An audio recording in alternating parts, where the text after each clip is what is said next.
Now, let me ask you a question. In your career, in wanting to or being a world-class CISO, have you actually pushed the throttle to the limit? Do you really know what you're capable of as a CISO? Welcome to Life of a CISO.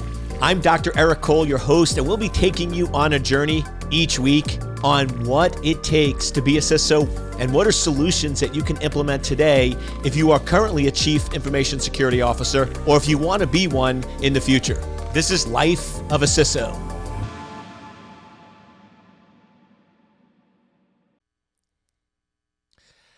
Welcome, welcome, welcome, welcome.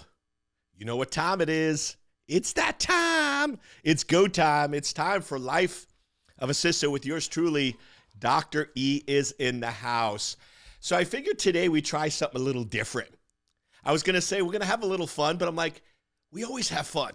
So we're going to crank up the fun. We're going to take the fun into the danger zone. So I'm sort of hinting where I'm going with this. So I'm sitting there this morning working, getting ready for the podcast, always brainstorming on what I want to cover. And I created this great outline, which, by the way, will be the next podcast that I record. And I get this text from my amazing sister where she basically says, hey, I'm driving to work this morning. I went past this movie theater. It's an older movie theater, been there for like 100 years, and they're playing Top Gun Maverick, the new Top Gun movie. And then she proceeds to say, that got me thinking. And I started looking at what are the life lessons we can learn from Top Gun. And I'm like, wow, she's so brilliant. That's awesome. I'm going to steal that idea. I'm going to borrow that idea. So I'm thinking, what if every month or so we take a movie or a song and we look at what are the life lessons you can apply to being a world-class CISO? So what we're going to do on this episode of Life of a CISO is we're going into the danger zone with Tom Cruise. We're going to look at the latest Top Gun movie and say, what are the lessons we can learn from that movie to be a world-class CISO? Because that's one of those movies, there is a lot of lessons to be learned. So let's actually start off. We're going to actually do a merge today. We're going to do a song and a movie. Right, so you know what song's coming, right? Danger Zone, right, from the original Top Gun. Have you actually listened to the lyrics? Have you actually read the lyrics? So let me read one section. You'll never say hello to you until you get it on the red line overload. You'll never know what you can do until you get it up as high as you can go.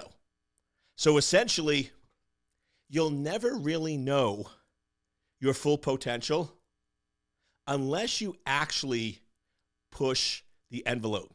Now, let me ask you a question. In your career, in wanting to or being a world-class CISO, have you actually pushed the throttle to the limit? Do you really know what you're capable of as a CISO? Do you really know what you can do if you actually took it up a couple of notches? Most people and most folks, and you're not most because you're world class, that's why we're going here. Most people stay in the comfort zone. They don't go to the danger zone. They stay in the comfort zone. 55 miles an hour, right? That's pretty good, right? It's pretty good. It's comfortable. I know things are good. I know things are working great there and this and that. But that automobile has so much more potential than 55, right? It can go 80, it can go 90, it can go 100. So the question is, unless you push the limit, you don't really know what you're capable of. One of the reasons why I give a lot of our challenges is because I want to push you out of your comfort zone. Many of you listening to this don't do videos. Or at least you didn't until you started. And then if you've been listening, I give various variations of it from 50 to 90 to 100-day challenges where every day I want you to create 2 videos.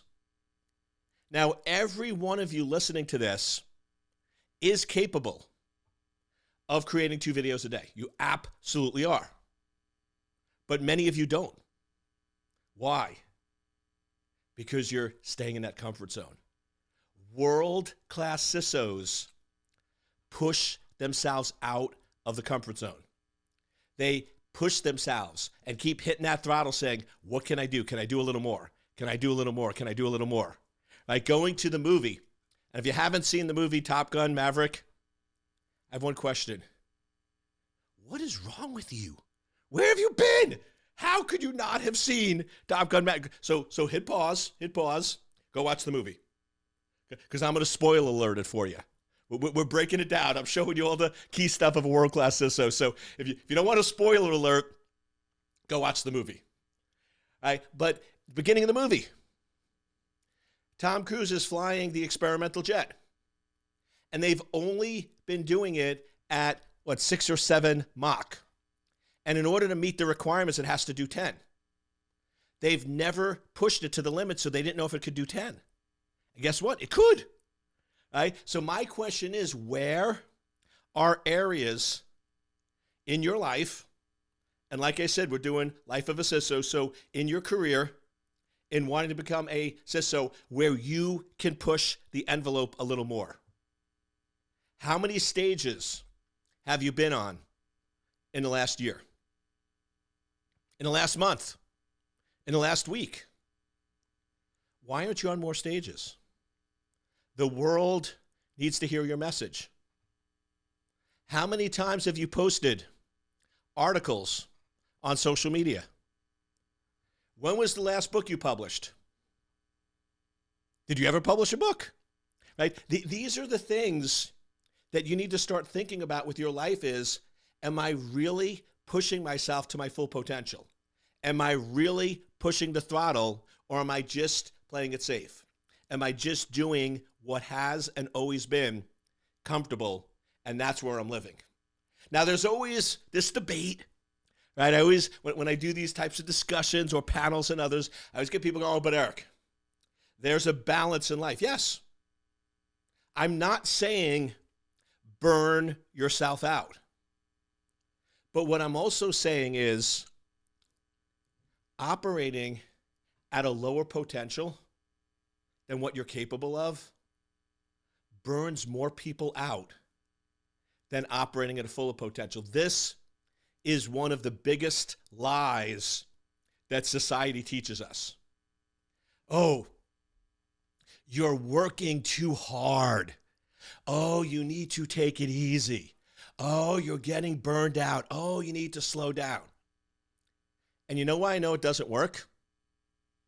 Because it doesn't work, right? The person takes a vacation, and guess what? They come back, and within a week, they're supposedly burned out again.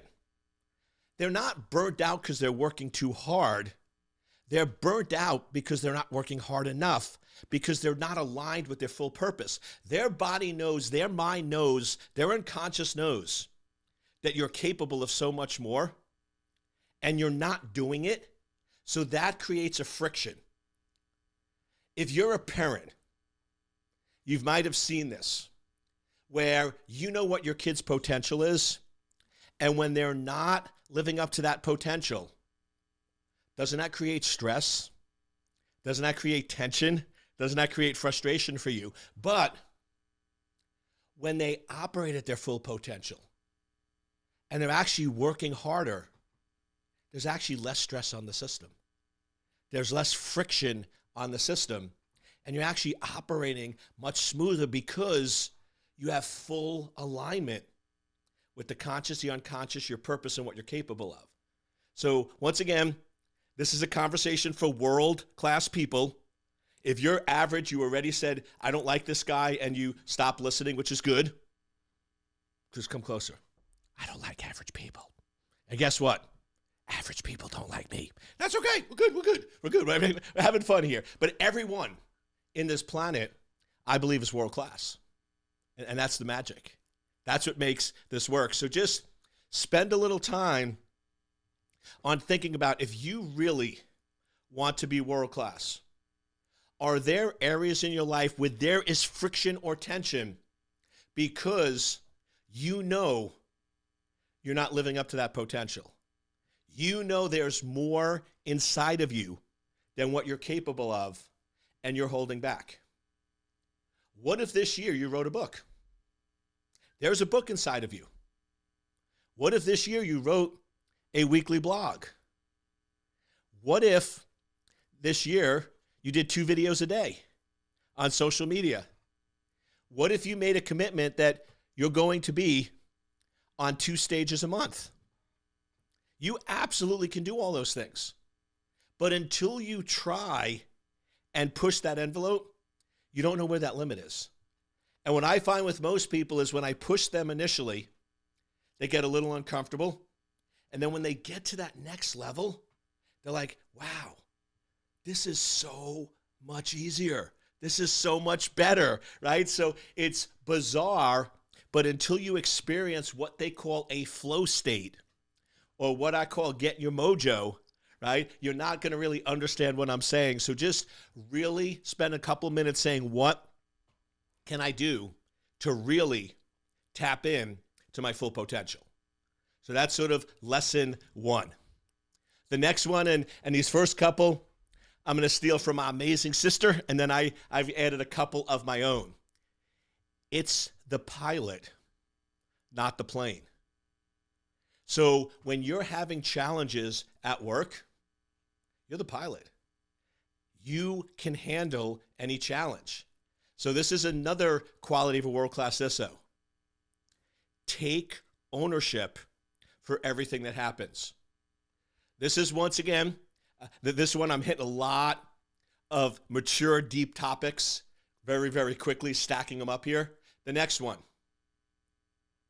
World-class CISOs are 100% responsible for what happens.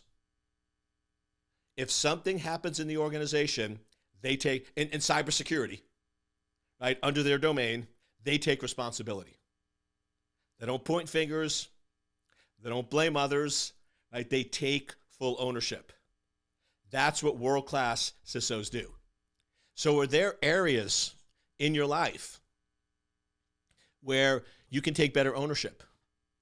Remember, if things aren't going the way they're supposed to, it's not the executive's fault.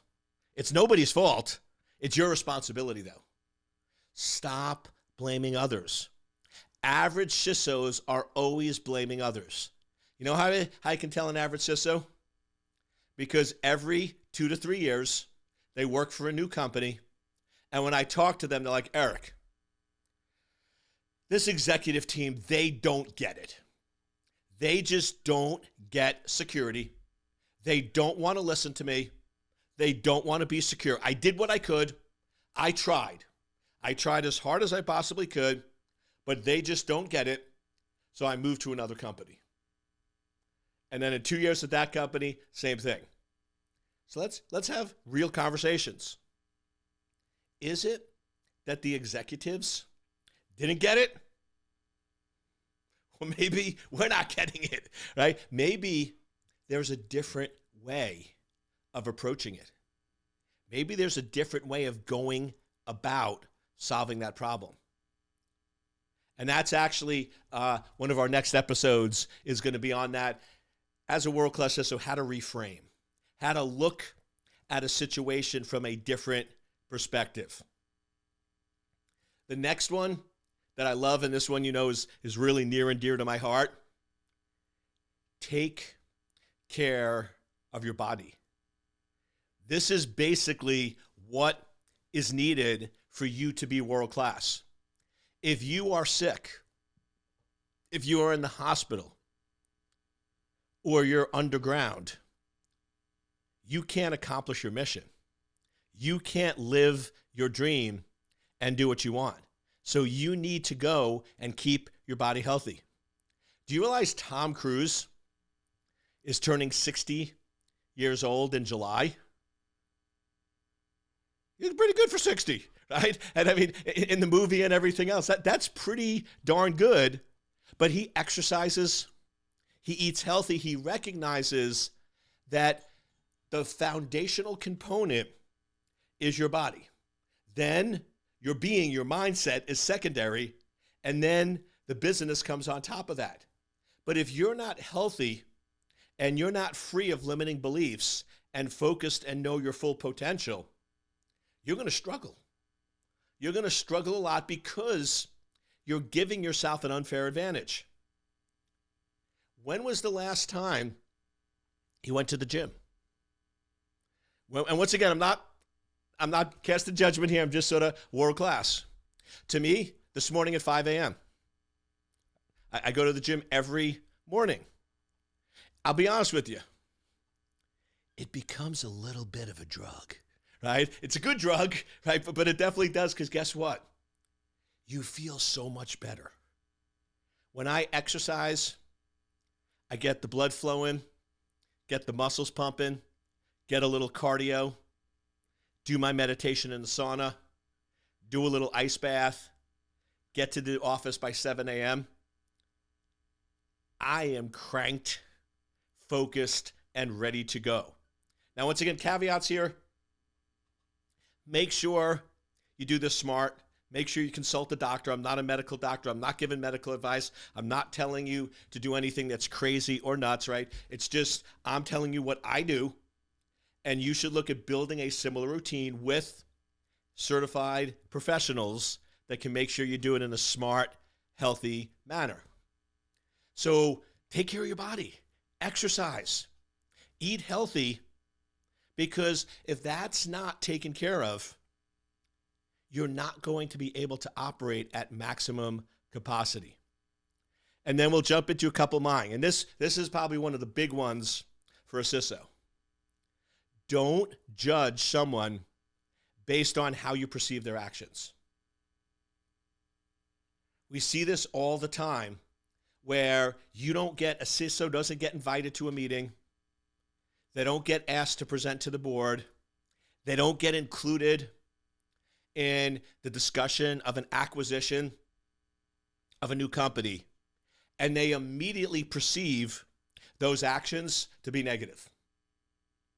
They don't respect me. They don't like my opinion. I'm not critical to the organization.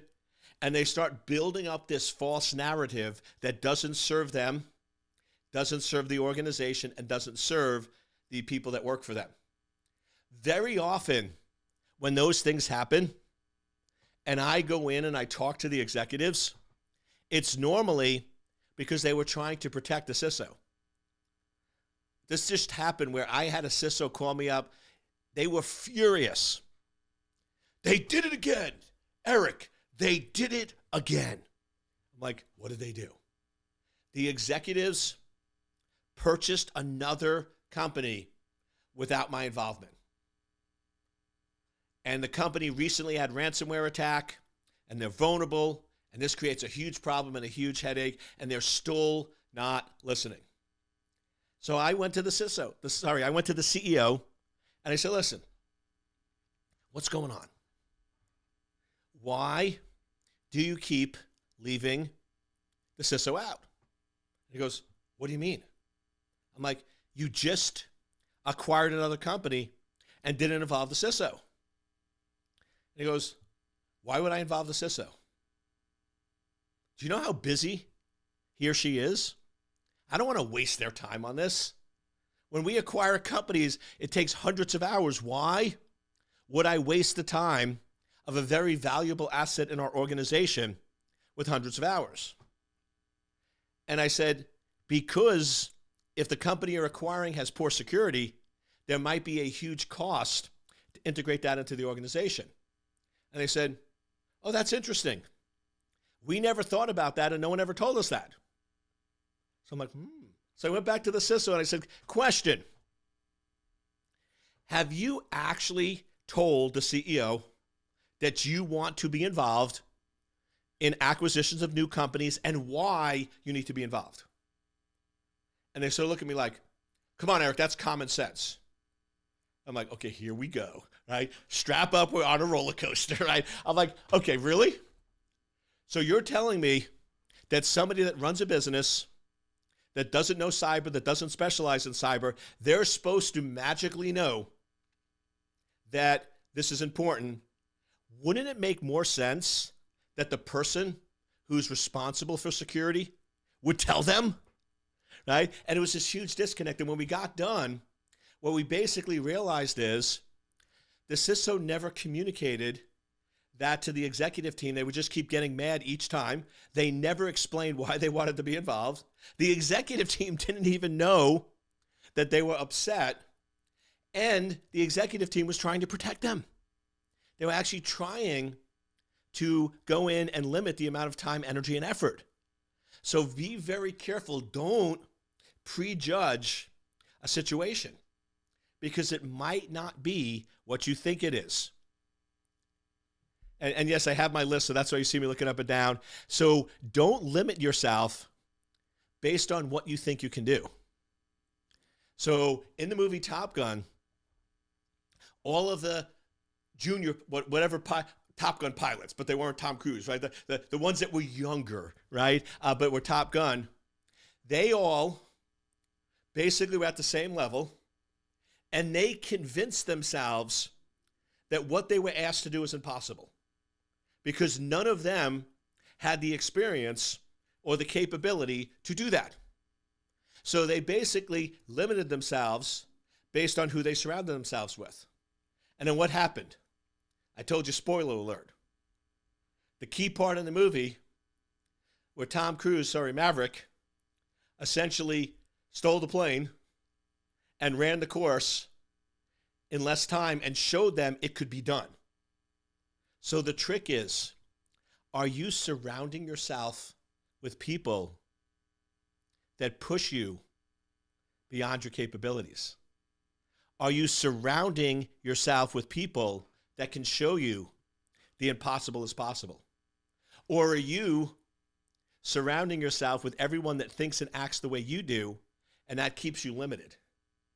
The way you grow is by usually having someone or something show you that something is possible. We've talked about it on previous podcasts. We haven't covered it in a while, so I'll bring it up quickly. The 4-minute mile is a great example. Nobody ran the 4-minute mile because they didn't think it could be done. Everybody surrounded themselves with short-minded people. And then Roger Bannister ran a 4-minute mile, and what happened? Immediately everyone else did, because he convinced them that the impossible is possible. So you have a choice. You can either surround yourself with Roger Bannisters. There's many world-class people that do that. There's many world-class people that surround themselves with people that think at an elevated level and prove to you that you can do it. Or if you want to be uber world-class, be the Roger Bannister of CISOs, where you're the one that knows you can do more. You break the 4-minute mile, and you inspire everyone else around you that they can too. So that's the trick. Be careful of who you surround yourself with and the conversations that you have. This one, and this is where I hope my kids aren't listening, and this is one use carefully. This is a super ninja trick, but can get you in a lot of trouble if you're not careful. Sometimes it's not only okay, but it's necessary to break the rules to prove a point. Sometimes you want to go out of the comfort zone. Now, if you do it, you better make sure you're right.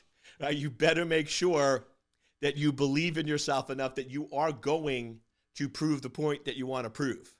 So it's okay to get out of the comfort zone. I break a lot of the rules. I was one of the first folks that started going in and saying, breaches are good, right? A breach is not bad, right? A breach is going to happen. Embrace the breach. And you should have a metric in cybersecurity of X number of breaches is acceptable in an organization. Can you imagine when I first started doing that? That like broke every rule out there. The rule for so long was if there's a breach at the organization, the CISO failed and the CISO gets fired. That's how almost every company operated. That's why after a breach, the CISO always gets let go, because the rules basically said there's tolerance for 0 breaches, and if there's a breach, we fire the CISO. And then I break that rule and say, no, breaches are okay. Okay, we should have, if we have 4 breaches, that's okay, as long as we detect them within 10 days. Breaks the rules, but sometimes it's necessary to push that threshold and push that envelope. To be the best requires reps. There's really no shortcuts. There's little things you can do to optimize. Like, for example, listening to my Life of a CISO or enrolling in my CISO certification will get you there a little quicker, because I'll navigate you around some of the common mistakes, we'll show you the path, and we'll help you get there. But the reality of the situation is, in the movie Top Gun and in life, what made Maverick the best is he had more flight time than any other pilot, right? In the movie, at least, right? He basically stayed a pilot when everyone else around him got promoted to admiral. He basically stayed a pilot because he wanted to be the best possible pilot on the planet. It takes reps. Yes, you can take supplements, you can take creatine, but if you want to build muscles, you need to put the reps in at the gym. There is not shortcuts. There are no shortcuts, even though today in the fitness industry, everyone wants to convince you there's a shortcut. There's not. If you want to be a world-class CISO, you need to put in the reps. You need to brief the executive boards. You need to put together the videos. You need to get on the stages. You need to write the book. It takes time to be world-class. It's not going to happen overnight. So you want to make sure that you are committed, that you are putting in that time, that energy, and that effort. Other lesson, and this is a big one. Do what you love, not what other people want you to do. In the movie, other people wanted Tom Cruise to follow the path. You're a pilot for a little bit, then you stop flying planes, and you get promoted, right? And you eventually become an admiral, like Iceman. Right? Iceman is an example of you follow the traditional path. You follow the path that somebody created and designed, that this is the path you take, and you follow the path that everyone else took. Nothing wrong with that, if that's what you want to do. But Tom Cruise loved flying. He loved being in the cockpit, and he didn't care about promotions, titles, or any of that. He just wanted to do what he loves. So, ending where I started, from a slightly different perspective, what do you really love to do? When it comes to work, when it comes to cybersecurity, what gets you excited? What is it when you're doing that time and space cease to exist? That you just get in your element and you just are so focused. You get so much done and you are just in the flow state. What is that? And that's what you need to do.